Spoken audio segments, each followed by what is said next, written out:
Hey, this is Jackie with Jackie's Wreaths and Things. So the next technique that I'm going to show you how to do a 21-inch ruffle. Now this only works well with a good jute mesh. The best part about this technique, it's perfect for using your leftover rolls of mesh. So I've already cut most of the pieces. I've only have 2 left to cut. Once again, I'm using my rotary cutter. I'm only going to cut these pieces 10 inches.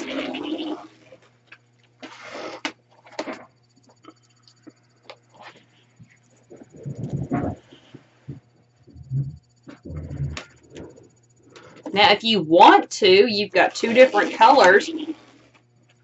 When you do this, you can alternate the 2 different colors. I'm just going to use one light color for this base. Once again, I'm going to use a standard 15-inch wreath form.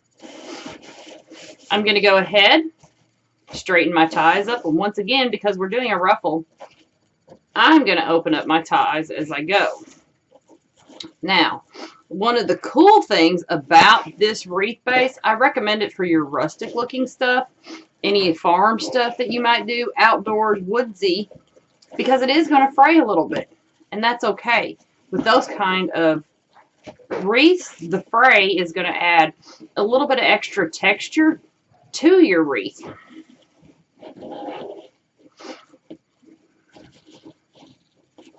So once again, we're going to start with the bottom with the ruffle.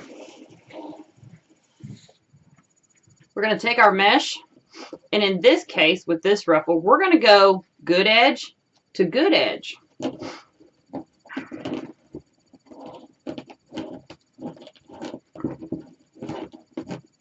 As you can see on the bottom, I'm going to go with the roll once again with my mesh.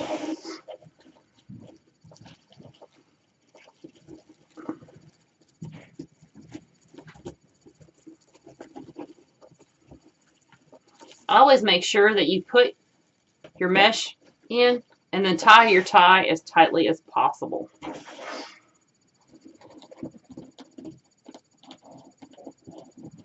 Now for like a larger frame, an 18-inch frame, I would recommend cutting these 12 inches to help fill that frame out better.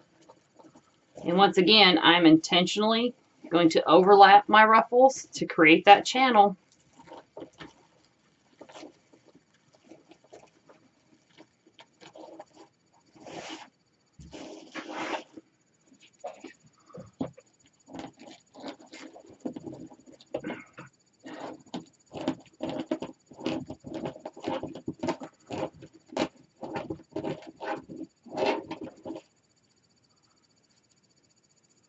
Once this wreath is complete, you'll notice that it gives a totally different look than a standard ruffle done in a 10-inch. Also, the best part about this too is you're going to save ribbon in the long run because you'll only need to cut your ribbon 12 inches for this wreath form.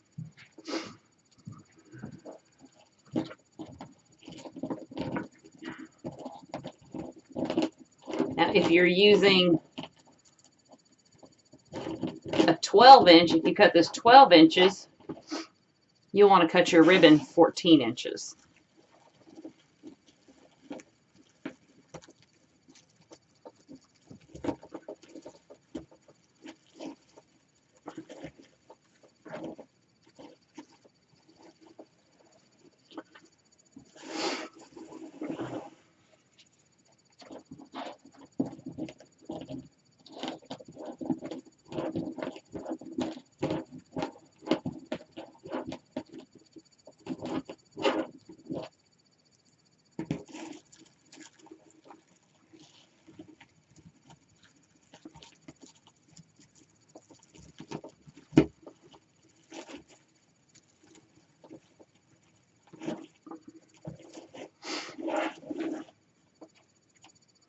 Once again, I'm using my tighter rolled pieces on the bottom.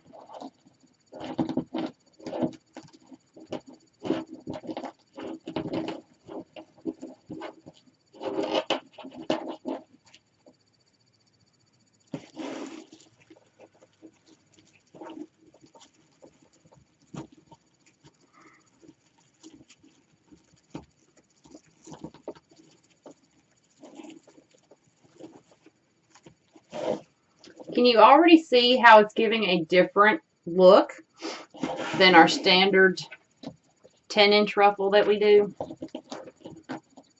with the 10-inch mesh?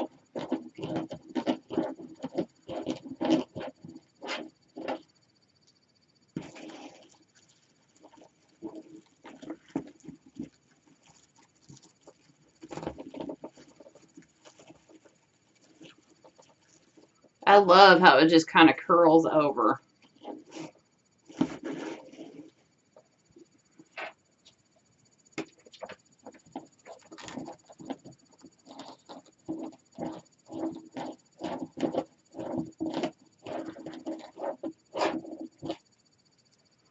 And once again, as I'm ruffling, it's about a 1/2 inch.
So once again, on the bottom, I've created that channel for the mesh to sit in.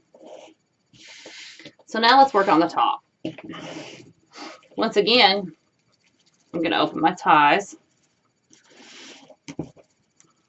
We want some frays, but we don't want it to look shredded.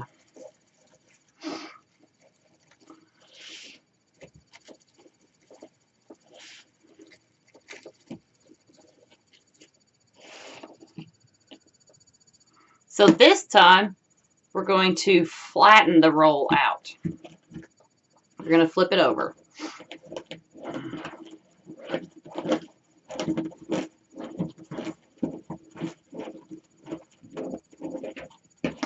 That's going to be a little bit more difficult with the roll to make sure you're going down through the center.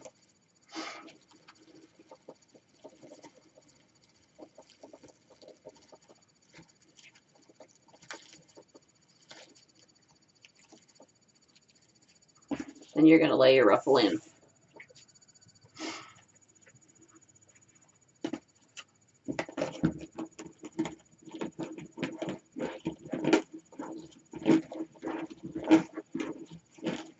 You see how I take my fingers and kind of push it apart?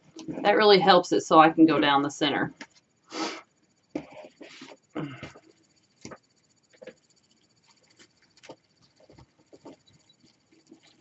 Once again, on the top, I am purposefully laying my ruffles on top of each other so they'll lay flat.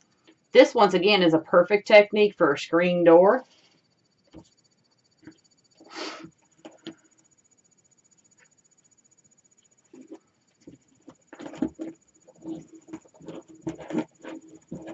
See how I take my fingers once I get to the pearl and I separate it out? I kind of flatten it out from the underneath and push it apart. That helps so I can go down the center.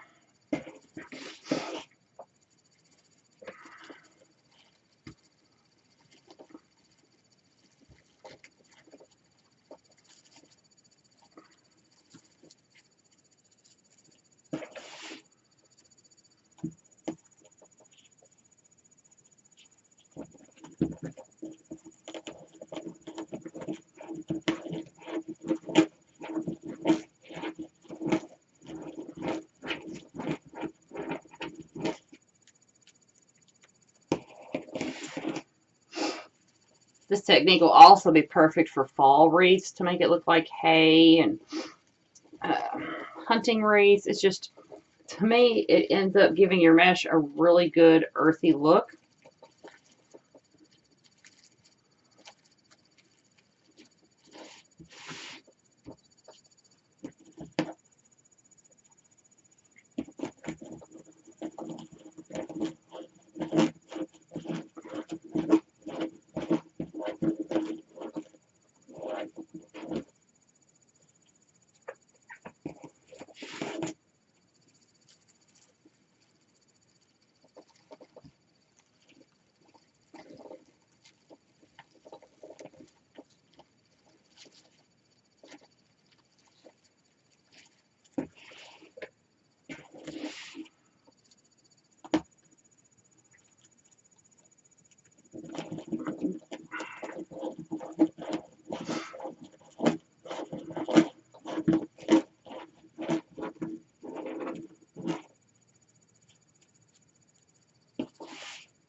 Now I have done this technique with some regular mesh. Make sure it's good quality mesh. I do not recommend doing this with a foil, a heavy foil mesh, because it will fray too much. Like I said, it works best with just a nice jute mesh.